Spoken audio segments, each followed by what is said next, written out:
Real quick, before you scroll past this video, I need you to check something right now.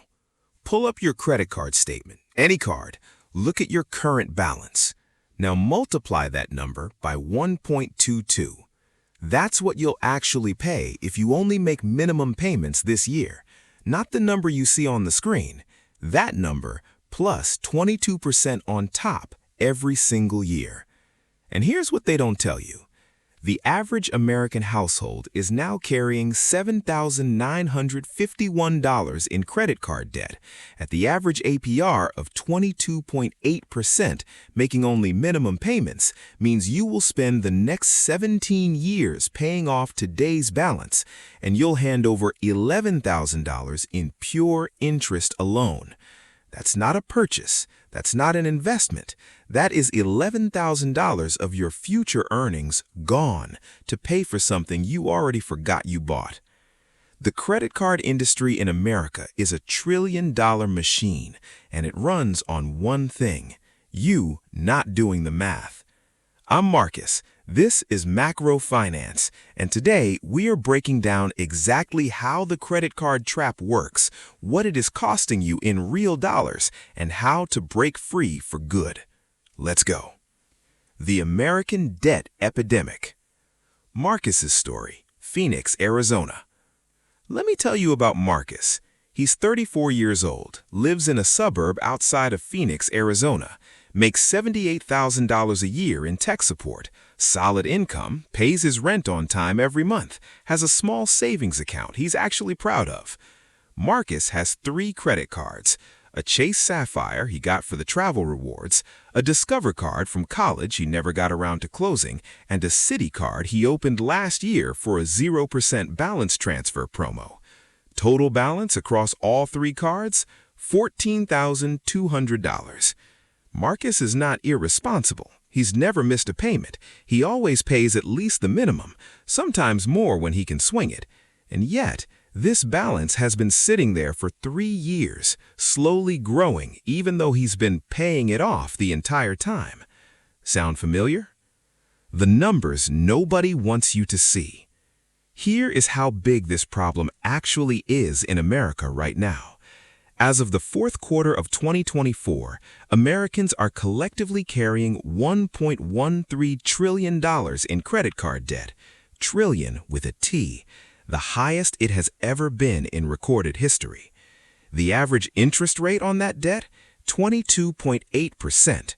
Some cards are running 28%, 30%, even 32% APR, the highest rates in over 30 years. And the Federal Reserve just released data showing that 47% of American credit card holders are carrying a balance month to month. Nearly half of all card users are paying interest every single month. This is not a small group of financially irresponsible people. This is half the country. How we got here. The 1978 deregulation story. Let's rewind for a second, because this didn't happen accidentally.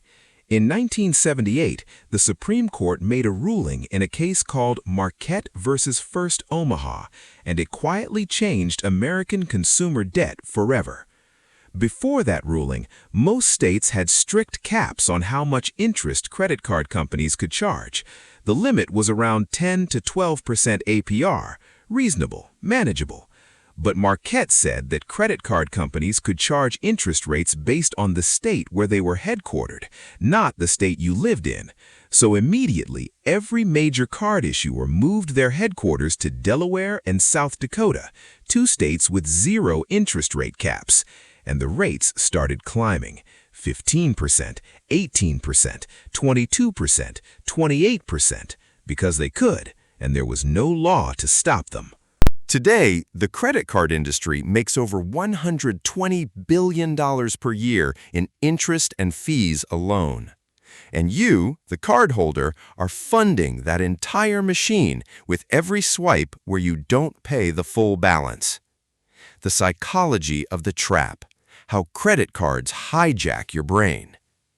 The pain of paying. Here is the psychological trick that makes credit cards so dangerous. When you hand over cash for something, physically counting out bills, placing them in someone's hand, your brain registers loss. You feel the money leaving. There's a tiny pang. Did I really need this? But when you swipe a card, that pang never happens. No physical money leaves your hand. Your wallet still feels full. The purchase feels abstract, delayed, almost like someone else's problem. Neuroscientists call this the pain of paying, and credit cards were specifically designed to eliminate it, because a customer who doesn't feel the pain of spending spends more, and that is not an accident. That is the product. The minimum payment illusion. Now, let's talk about the minimum payment, because this is the single most dangerous psychological manipulation in the entire credit card system. When Marcus gets his Chase statement showing $3,200, the statement doesn't say, pay $3,200. It says, minimum payment due $64. $64 feels manageable. It feels responsible. It feels like progress. The credit card company even sends a little thank you notification when he pays it. But here is the reality. At 22.8% APR, if Marcus only pays that $64 minimum every month, it will take him 27 years to pay off that $3,200, and he will pay $6,400 in interest. He will pay double what he originally spent for the privilege of paying slowly. Minimum payments are mathematically designed to maximize how long you stay in debt. The credit limit anchor trap. Here's another trick you've probably never thought about. When Marcus first got his Chase Sapphire, his credit limit was $10,000, and psychologically, that number became an anchor. It became his invisible budget ceiling. I have $10,000 available quietly turns into I can afford $10,000 worth of spending, even though Marcus doesn't actually have $10,000. The bank does, and they're lending it to him at 22.8% interest. Studies from MIT found that people with higher credit limits spend 20 to 30% more than people with lower limits, even when their incomes are identical. The limit itself becomes permission to spend. And the genius part, the more you use the card, the more they raise your limit. Marcus started at $10,000. Now it's $18,000, not because he needs it, because the bank wants him to have more access to debt. The rewards trap. And then there's rewards, cash back, travel points, earn 2% on every purchase. For people who pay their balance in full every month, rewards are genuinely great. But for the 47% of cardholders carrying a balance, the math is brutal. You are earning 2% cash back and paying 22.8% interest. You are losing 20.8% on every single purchase. The rewards are not a benefit. They are bait. You are not beating the credit card company by earning 2% cash back while paying 22.8% interest. You are funding their profit margin. The real cost. Marcus's 3 cards, the full breakdown. Let me show you exactly what Marcus's $14,200 in debt is costing him every single month.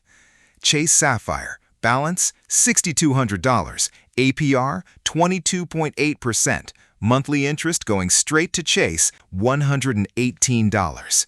Discover Card, balance $4,800, APR 25.4%. Monthly interest going to Discover, $102. Citi Card, balance $3,200, APR 19.9%. Monthly interest going to Citi, $53. Total interest leaving Marcus's bank account every single month, $273. $273 a month, $3,276 a year. Money that buys him absolutely nothing. Not a car payment, not rent, not groceries, not a vacation. Just the cost of having borrowed money in the past.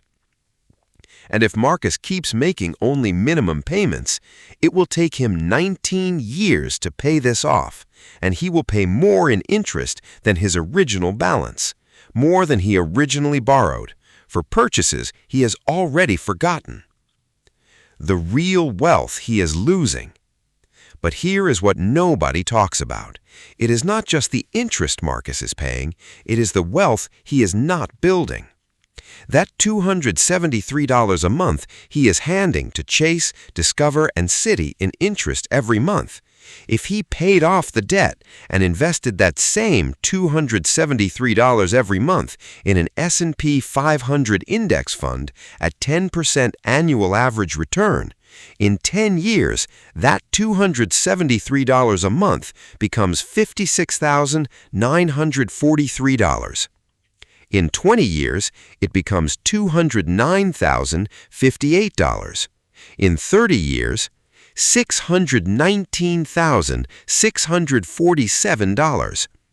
$619,000, not from a genius investment strategy, not from a high-risk gamble, from redirecting the money Marcus is currently paying in credit card interest every month into an index fund instead.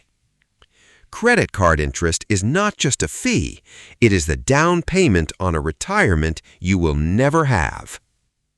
How to escape the trap. Okay, I've shown you the trap. Now let me show you the way out. This is not theory. This is the exact playbook that works, and it worked for Marcus, and it can work for you. Step 1. Stop the bleeding. First, no new debt, period. You cannot dig yourself out of a hole while you are still digging. This is non-negotiable. Take your credit cards out of your wallet right now. Leave them at home. Use a debit card. Use cash. I don't care if you're losing rewards points. You are not winning the rewards game while paying 22.8% interest. Marcus did this. He put all 3 cards in a drawer. It felt weird for about a week. Then it felt like relief, because every purchase became real again. Every swipe had weight. And his spending dropped 30% in the first month without him even trying. Step 2. The avalanche method.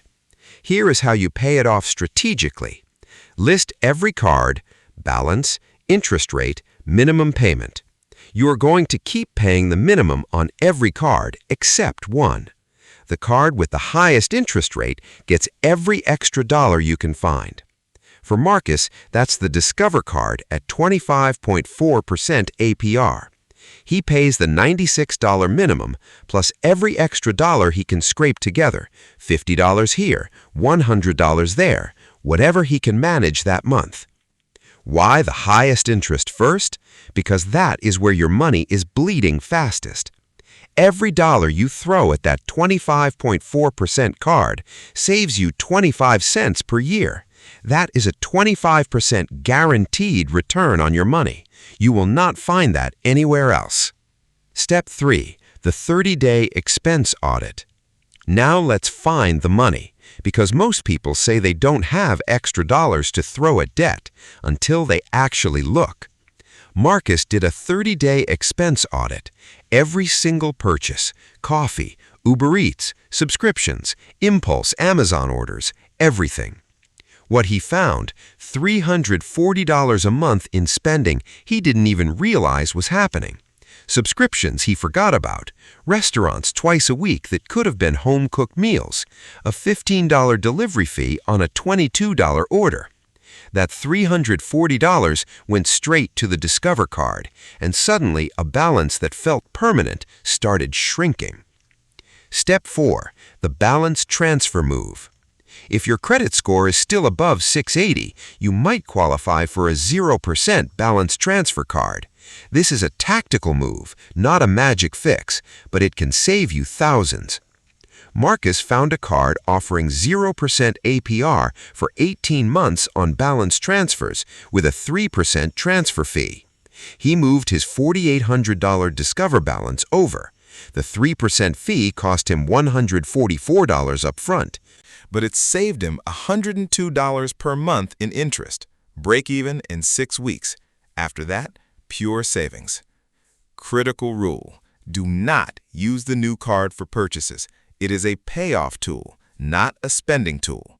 And set up automatic payments so you never miss the deadline when that 0% expires. Balance transfers only work if you completely stop adding new debt. Close it or cut it.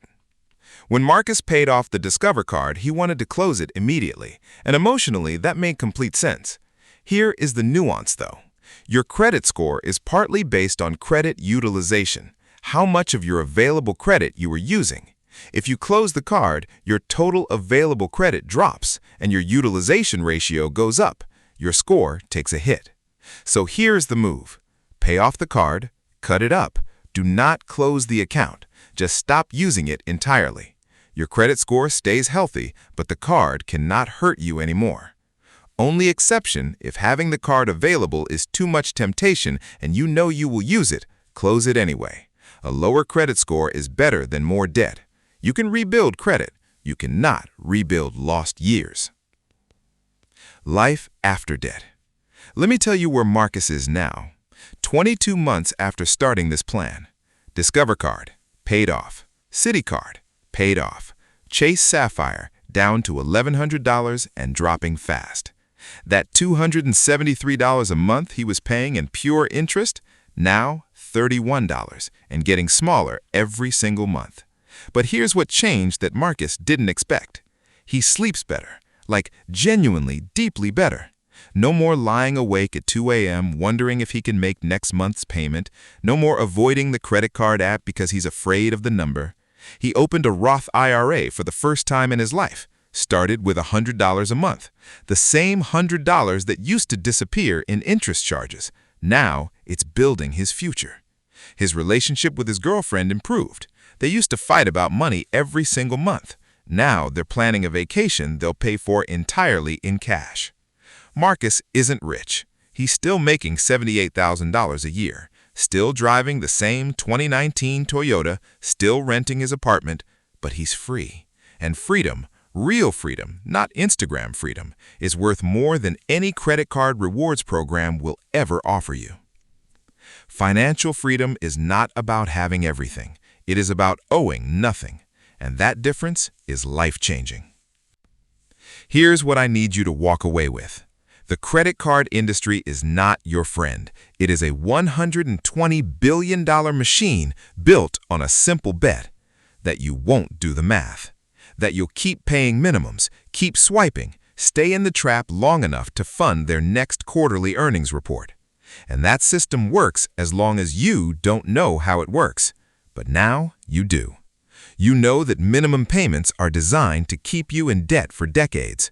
You know that 22.8% APR turns a $3,200 balance into $6,400 over time. You know that every dollar you pay in interest is a dollar that will never build wealth for you.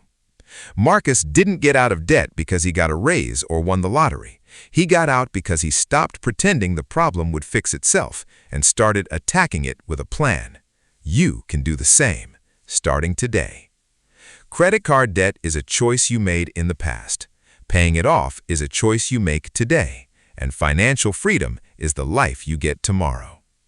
If this video helped you see your debt differently, hit that like button right now. It takes 2 seconds and it helps this channel reach more Americans who need to hear this. And comment below with this. What's your total credit card balance and what's your target payoff date? Write it down publicly. Make it real. I read every single comment. Subscribe to Macro Finance for more. Every week, we break down the psychology and the math behind money in America. Thanks for watching. See you in the next one.